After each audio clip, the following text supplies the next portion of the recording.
स्वागत आप सभी का हमार छत्तीसगढ़ आप देख रहे हैं और आपके साथ मैं हूं पुनीत मिश्रा। चलिए खबरों की करेंगे शुरुआत और सबसे पहले जांजगीर चांपा से खबर आपको बता रहे हैं, जहां पर डिप्टी सीएम शिव डहरिया पर हमला बोल रहे हैं और शिव डहरिया पर बड़ा हमला उन्होंने बोला और कह दिया है कि केवल टाइल्स उखाड़ने का काम उन्होंने किया है। ये शिव डहरिया पर डिप्टी सीएम विजय शर्मा आरोप लगा रहे हैं और कह रहे हैं कि केवल टाइल्स उखाड़ने का काम किया, मंत्री रहते हुए इलाके में कोई काम उन्होंने नहीं किया और हारने के बाद पलट कर भी उन्होंने नहीं देखा है। 2009 में हार के बाद जनता का हाल लेने तक नहीं आए, ये भी उन्होंने कहा।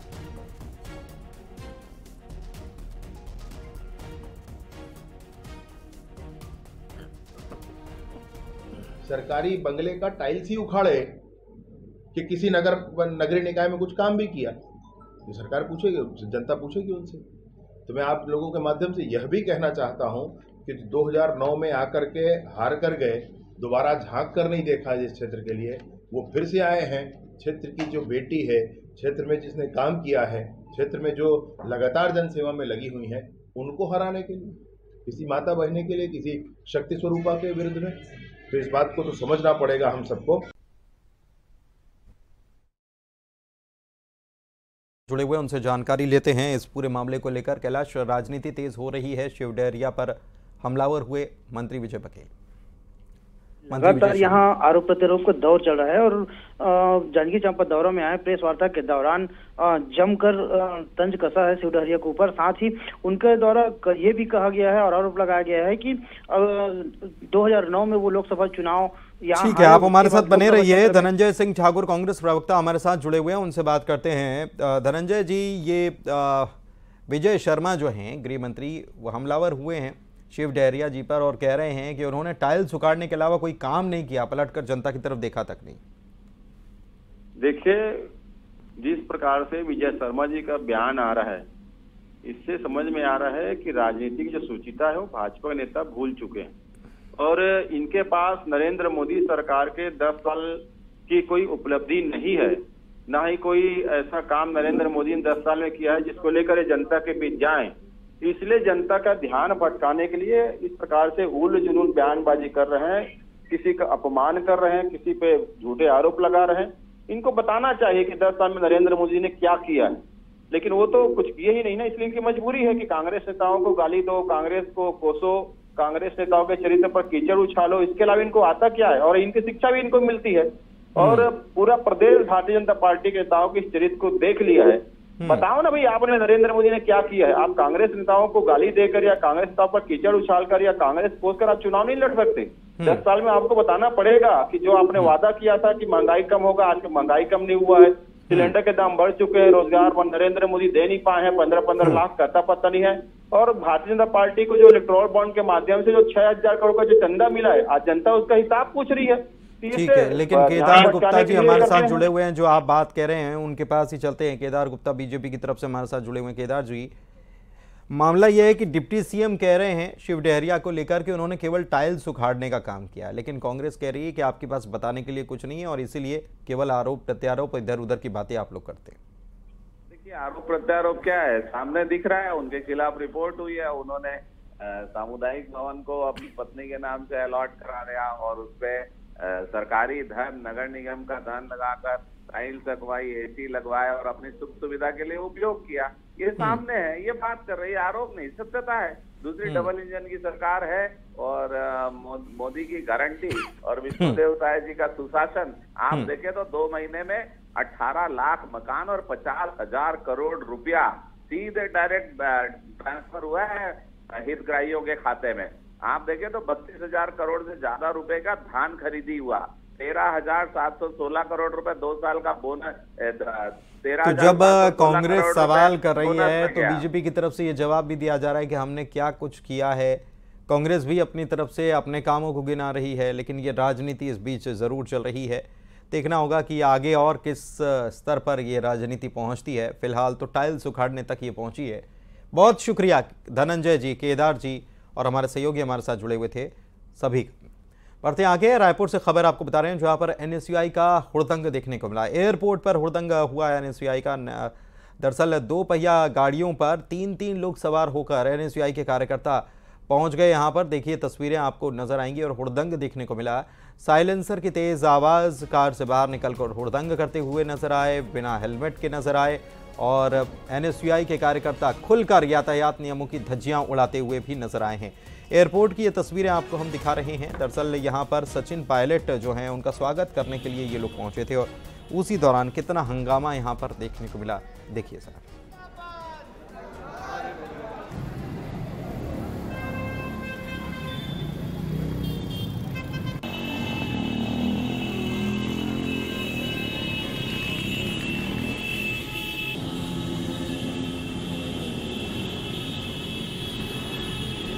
देखिए स्टंटबाजी, यातायात के नियमों की अवहेलना, नारेबाजी, हंगामा, ये सब एयरपोर्ट पर हुआ है। साइलेंसर की तेज साइलेंसर की आवाज़ भी यहाँ पर सुनाई दी। ममता लांजेवार हमारी संवाददाता हमारे साथ जुड़ी हुई हैं, उनसे बात करते हैं। ममता, वैसे तो यहाँ पर ये अगवानी करने के लिए या वेलकम करने के लिए गए थे, लेकिन ये क्या ज़रूरी था अपनी शक्ति दिखाने का? क्या यही तरीक़ा होता है कि नारेबाजी करना, नियमों की अवहेलना करना, बाइक दौड़ाना, एक बाइक पर 3-3 और उस पर भी हेलमेट नहीं है और हॉर्न बजाते रहना लगातार? बिल्कुल, देखिए तमाम जो पार्टी है उनका कोई बड़े लीडर्स आते हैं तो इसी तरह का नज़ारा जो है वो बहुत कॉमन हो चुका है। आम आदमी के लिए तमाम तरह की बंदिशें होती हैं। ये पॉलिटिकल पार्टी के जो लोग होते हैं उनके लिए इस तरह की चीज़ों को बहुत सामान्य तौर पर लिया जाता है। और आज भी ये दिखाई दिया कि रोड पे आप देखेंगे कि वो चलती हुई कार के से बाहर जो है सर निकालकर स्टंट किया जा रहा था। और उसके साथ ही एयरपोर्ट में जो साइलेंसर्स की आवाज़ से पूरा एयरपोर्ट जो है वो भरा हुआ था और बिना हेलमेट के डबल सवारी जो है सड़कों पे आपको दिखाई देगी। और बात ये सिर्फ एनएसए ही नहीं, तमाम जो पार्टियां हैं ये चीज़ें दिखाई देती है। तो इस पर खासतौर पर अगर हम बात करें तो एक सख्ती करने की ज़रूरत है। सख्ती करने की जरूरत है और यातायात विभाग जो है वो थोड़ा सा एक्टिव हो जाए। बस इन रैलियों के टाइम थोड़ा सा अगर एक्टिव हो जाएगा तो कार्रवाई भी होगी, ये नियम कायदे तोड़ने वाले इनको सबक भी मिलेगा और साथ ही साथ खजाना भी भर जाएगा। क्योंकि अगर चालानी कार्रवाई होती है तो आय भी होती है, खजाना भी भरता है उससे। बहुत शुक्रिया ममता आपका इस जानकारी के लिए। रायपुर से खबर आपको बता रहे हैं, जहां पर भूपेश बघेल के टिकट का कांग्रेसी ही विरोध कर रहे हैं। कांग्रेस के प्रदेश प्रभारी सचिन पायलट का बड़ा बयान आया। हर सीट पर कई दावेदार हैं, सचिन पायलट ये कहते हुए नजर आए। लेकिन उन्होंने कहा है कि पार्टी तो एक ही व्यक्ति को टिकट देती है, चुनाव में नाराजगी भी सामने आती रहती है। पार्टी लाइन से हटकर बयान पर कार्रवाई भी की जाएगी। उन्होंने ये भी कहा कि अगर कोई पार्टी लाइन से हटकर काम करेगा तो उस पर कार्रवाई की जाएगी। उन्होंने ये भी कहा कि दावेदार कई होते हैं लेकिन टिकट तो किसी एक को देना होता है। बिल्कुल ऐसा है, कांग्रेस एक अनुशासित पार्टी है। कोई भी पार्टी का अनुशासन तोड़ेगा उसका संज्ञान लेकर उस पर कार्रवाई पार्टी करेगी। लेकिन प्रदेश की सरकार और केंद्र की सरकार नेताओं की छवि धूमिल करने के लिए चुनाव से पहले नाना प्रकार के आरोप लगाकर उनके चुनाव अभियान में बाधा क्रिएट करना चाहते हैं। इधर भूपेश बघेल के विरोध पर सीएम विष्णुदेव साय फिर से बयान दे रहे हैं। क्या कह रहे हैं सुनाते हैं।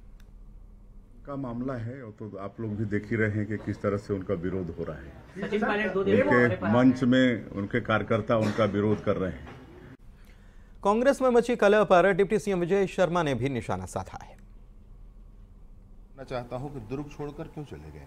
जिस जनता ने उनको सम्मान दिया, इतनी बड़ी विरोधात्मक गतिविधि उनके विरोध में पूरे प्रदेश में थी, फिर भी जनता ने उनको सम्मान दिया। उस जनता को छोड़कर वो चले जा रहे हैं। और राजनांदगांव में तो उनका विशेष विरोध है। राजनांदगांव के ऐसे कई संस्थान हैं जिनको उन्होंने बंद कराने की कोशिश की। ऐसे कई संस्थान हैं जिनको उन्होंने राजनांदगांव से शिफ्ट करा दिया है। मेरी बात समझेंगे, राजनांदगांव से शिफ्ट करा दिया है उन्होंने। हॉकी का स्टेडियम वो तो सोचते थे कि ख़त्म हो जाए वहाँ से, जबकि हॉकी के लिए राजनांदगांव जाना जाता है। ऐसे संस्थाएं हैं, मैंने कल उसकी पूरी सूची बनाने के लिए कहा है। मैं फिर से आपके सामने आकर उस विषय को बताऊंगा। उन्होंने उसको बंद कर, लोग अब उनका विरोध करना चालू कर रहे हैं वहाँ पे कि भैया आपने जब मुख्यमंत्री थे आप, तब आपने हमारे उन्नति के लिए कार्य नहीं किया। वरन राजनांदगांव चूंकि डॉक्टर रमन सिंह जी का क्षेत्र है, इसलिए उन्होंने वहाँ पर ऐसे भाव रखे मन में जिसको एक बहुत बड़े मुख्यमंत्री जी को रखना नहीं चाहिए कभी ऐसा भाव। उन्होंने ऐसा मन में रखा था और ऐसा उन्होंने किया है। अब इस बात का जवाब जनता पूछ रही है, उनको जवाब देना पड़ेगा।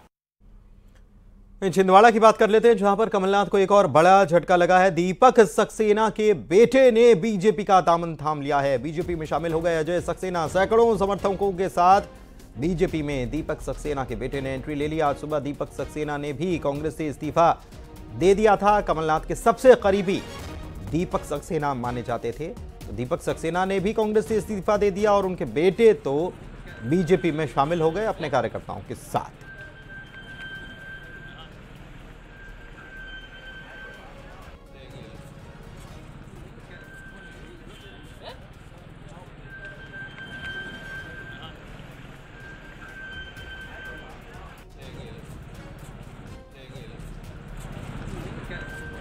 दीपक सक्सेना जो हैं वो कमलनाथ के काफ़ी करीबी माने जाते हैं और हालांकि दीपक सक्सेना पहले नहीं हैं, इससे पहले सैयद जाफ़र जो हैं उन्होंने भी पार्टी छोड़ दी थी। उन्होंने भी पार्टी को अलविदा कर दिया और बीजेपी को ज्वाइन कर लिया।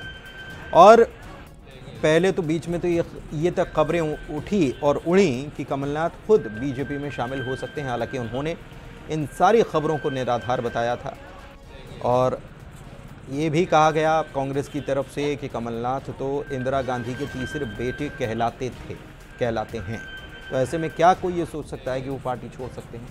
लेकिन उनके अब साथ वाले, उनके जो विश्वास पात्र जो हैं, उनके जो करीबी हैं, वो एक एक करके कांग्रेस पार्टी को अलविदा कहते हुए बीजेपी में शामिल हो जा रहे हैं। राजेश करमेले हमारे संवाददाता छिंदवाड़ा से जुड़े हुए हैं, उनसे बात करते हैं। राजेश, छिंदवाड़ा में अलग ही प्रकार की एक सियासत चल रही है। ये शायद बाद में समझ में आएगा जब नतीजे आ जाएंगे और उसके बाद बहुत कुछ होगा। शैलेंद्र चौहान हमारे संवाददाता हमारे साथ जुड़े हुए हैं, उनके पास चलते हैं और उनसे बात करते हैं। शैलेंद्र, ये छिंदवाड़ा की सियासत बहुत अलग चल रही है। हम देख रहे हैं कि कमलनाथ की खबरें थीं, वो तो नहीं गए, तमाम बातें हुई, उन्होंने कहा कि मैंने तो कभी कहा भी नहीं। लेकिन उनके करीबी और इतने करीबी कि कमलनाथ के से पूछे बगैर जिनका पत्ता तक नहीं हिलता था, वो अगर पार्टी छोड़ रहे हैं और बीजेपी ज्वाइन कर रहे हैं, तो इसको क्या माना जाए? मध्य प्रदेश के इतिहास में कभी भी कि कांग्रेस छिंदवाड़ा जो सबसे बड़ा कमलनाथ का गढ़ है, वहां से कोई कार्यकर्ता बीजेपी में आया। लेकिन इस बार लोकसभा चुनाव के पहले जिस तरह से कांग्रेस को छोड़ने का सिलसिला जारी है, और सबसे बड़ी बात है कि कमलनाथ के सारे करीबी जैसे कि दीपक सक्सेना जो मंत्री है छिंदवाड़ा के, सबसे कमलनाथ के करीबी थे, 2 बार मंत्री रहे। इसके अलावा वो सबसे ज्यादा 7 बार विधायक का चुनाव लड़े और सबसे नजदीकी थे कमलनाथ के। उनका जिस तरह से पार्टी उन्होंने आज उनके बेटे जिस तरह से बीजेपी में शामिल हुए, ये बड़ा चौंकाने वाला। और लगातार छिंदवाड़ा से रोज कुछ ना कुछ कार्यकर्ता बड़ी संख्या में बीजेपी ज्वाइन करते जा रहे हैं। तो कहीं ना कहीं कांग्रेस के लिए बड़ी चिंता की बात है कमलनाथ के लिए, क्योंकि कमलनाथ के सबसे करीबी लोगों ने उनका साथ छोड़ना शुरू कर दिया है। सैयद जाफर हो या वो सभी पूर्व विधायक हो, रघुवंशी हो, ये सारे नेता एक एक करके कमलनाथ का और कांग्रेस का साथ छोड़ते हैं। लेकिन शैलेंद्र, ये सवाल इसके पीछे ये खड़ा हो रहा है कि ये इतने करीबी हैं कि ये बगैर पूछे कोई काम नहीं करते, तो इसके लिए भी पूछा होगा क्या? होने वाली है जोरों पर है, या ये माना जा रहा है कि कहीं ना कहीं कमलनाथ की सहमति है। और जब कमलनाथ का बीच में बयान भी आया था कि जिसे पार्टी छोड़ना, जिसे जाना है वो जाए, तो कहीं ना कहीं एक बड़े संकेत थे और उन्होंने भी स्पष्ट कर दिया था। और ना कांग्रेस किसी को जाने से रोक रही है, ना ही कमलनाथ किसी को जाने से रोक रहे हैं। बहुत शुक्रिया आपका इस जानकारी के लिए। और दिल्ली से बड़ी खबर आपको बता रहे हैं, कांग्रेस सीईसी की बैठक एक बार फिर से शुरू हो चुकी है और मध्य प्रदेश के उम्मीदवारों पर इस बैठक में मंथन हो रहा है। यह कहा जा रहा है क्योंकि बैठक में जीतू पटवारी भी, जो प्रदेश अध्यक्ष हैं, वे भी मौजूद हैं। इसके अलावा नेता प्रतिपक्ष उमंग सिंघार और जितेंद्र सिंह भी इस बैठक में शामिल हैं। तो यह बड़ी खबर इस वक्त आपको बता रहे हैं, सीईसी की बैठक शुरू हो गई है और माना यह जा रहा है कि मध्य प्रदेश और छत्तीसगढ़ के जो प्रत्याशी हैं उनके नामों का ऐलान हो सकता है कि मध्य प्रदेश के सभी प्रत्याशी घोषित कर दिए जाएं। यह भी हो सकता है कि कुछ प्रत्याशियों को होल्ड पर, कुछ सीटों को होल्ड पर किया जाए। शिवम प्रताप दिल्ली से हमारे संवाददाता हमारे साथ जुड़े हुए हैं। शिवम, वैसे तो कहा जा रहा था कि 18 तारीख को नामों की घोषणा हो जाएगी, खुद प्रदेश अध्यक्ष ने यह बात कही थी मीडिया के सामने। अब 18 से 21 हो गई, आज बैठक में बैठे हैं, क्या नाम लेकर बाहर निकलेंगे? देखिए, निश्चित तौर पर कांग्रेस ने अभी तक सिर्फ 10 जगह नामों को उम्मीदवार किए, लगभग 18 सीटों पर अभी तक कोई उम्मीदवार घोषित नहीं किया है। अभी कांग्रेस की केंद्रीय चुनाव समिति की बैठक शुरू हो गई है। मध्य प्रदेश का आज नाम है, वहां के उम्मीदवारों पर चर्चा होनी है और उस बैठक में उमंग सिंघार से लेकर जीतू पटवारी तक मौजूद है, प्रभारी जितेंद्र सिंह है।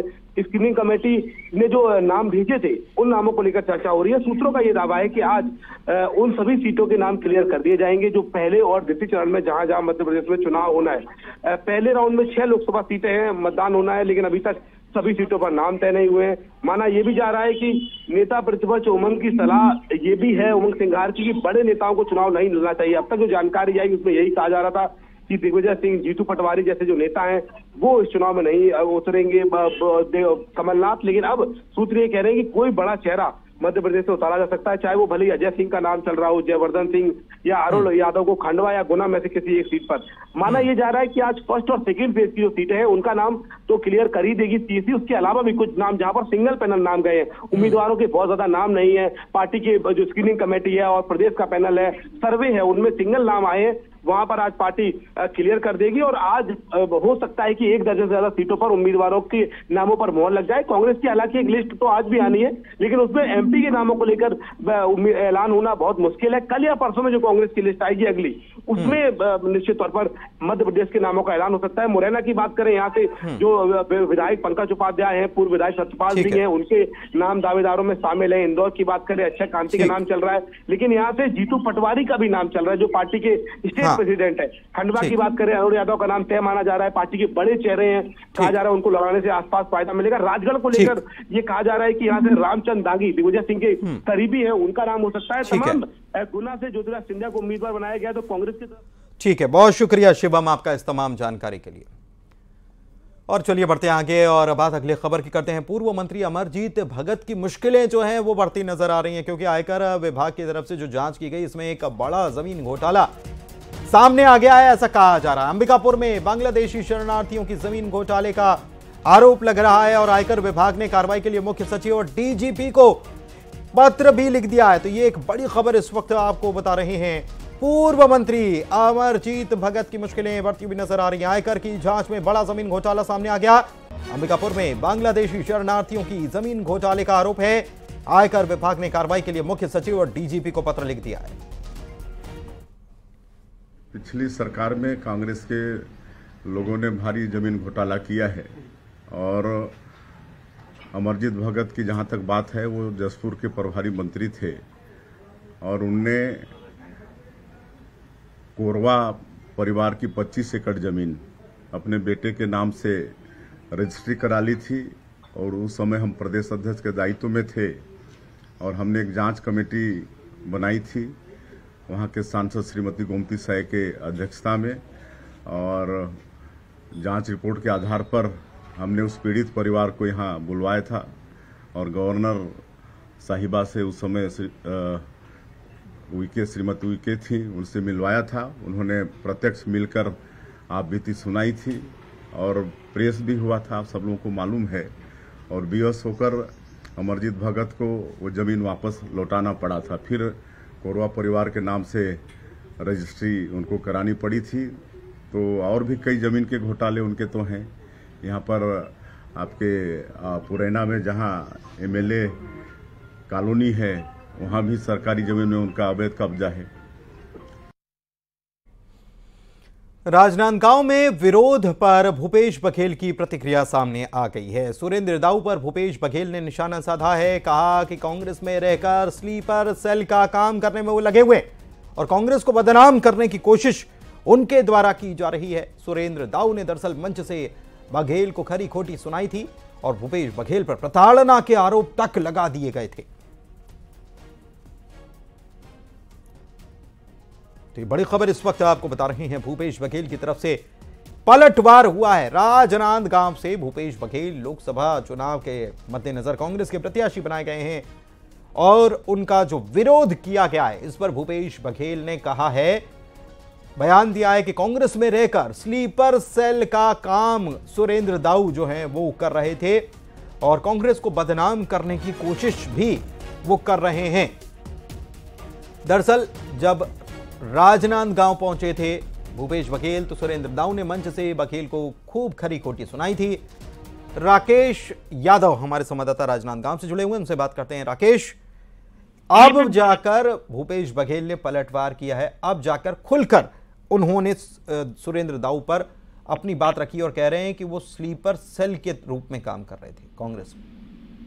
जी हाँ, निश्चित ही पुनीत कह सकते हैं कि लगातार ये राजनीतिक बयानबाजियां तेज हो रही थी। सुरेंद्र दाऊ ने आरोप लगाया था और भूपेश बघेल पर निशाना साध रहे थे। उसको जवाब देते हुए आज भूपेश बघेल ने धामनसरा के मंच से कहा है कि सुरेंद्र दाऊ जैसे लोग जो है वो स्लीपर सेल का काम कर रहे हैं और कांग्रेस को बदनाम करने का काम कर रहे हैं। ऐसे लोग ना कांग्रेस को मजबूत नहीं कर रहे हैं, कांग्रेस को बदनाम कर रहे हैं और कांग्रेस में रहकर स्लीपर सेल का काम ऐसे लोगों के द्वारा किया जा रहा है। आज खुलकर पूर्व मुख्यमंत्री भूपेश बघेल ने यह बयान दिया है और मीडिया के पूछे जाने के बाद उनका ये बयान सामने आया है, जिसमें उन्होंने सुरेंद्र दाऊ पर निशाना साधते हुए ये बातें कही हैं। और उनका कहना ये भी था कि ऐसे लोग कहीं ना कहीं कांग्रेस को जो है नुकसान पहुंचा रहे हैं, नुकसान और बदनाम करने की कोशिश और स्लीपर सेल के तौर पर काम ये कर रहे हैं कांग्रेस में रहकर ही। बहुत शुक्रिया राकेश आपका इस जानकारी के लिए। और भूपेश बघेल ने क्या कुछ कहा ये सुनवाते हैं। अब ये जबरदस्ती का आरोप लगा रहे हैं, मतलब कुछ ऐसे लोग हैं जो कांग्रेस में स्लीपर सेल के रूप में काम कर रहे हैं, तो कांग्रेस को बदनाम करने के लिए इस प्रकार से करने, उसकी नीयत कांग्रेस को मजबूत करने की नहीं है। यदि गड़बड़ी है तो आपको प्रॉपर वहाँ जाके शिकायत करनी थी, वो जांच होती, कमेटी बनती, जांच होती, लेकिन आपका उद्देश्य उसमें गलती पकड़ना नहीं है, आप उसमें आरोप लगा के कांग्रेस पार्टी को बदनाम करने का। तो नीयत पर सवाल उठा दिए भूपेश बघेल ने। और आइए देखते हैं टॉप 20 खबरों को।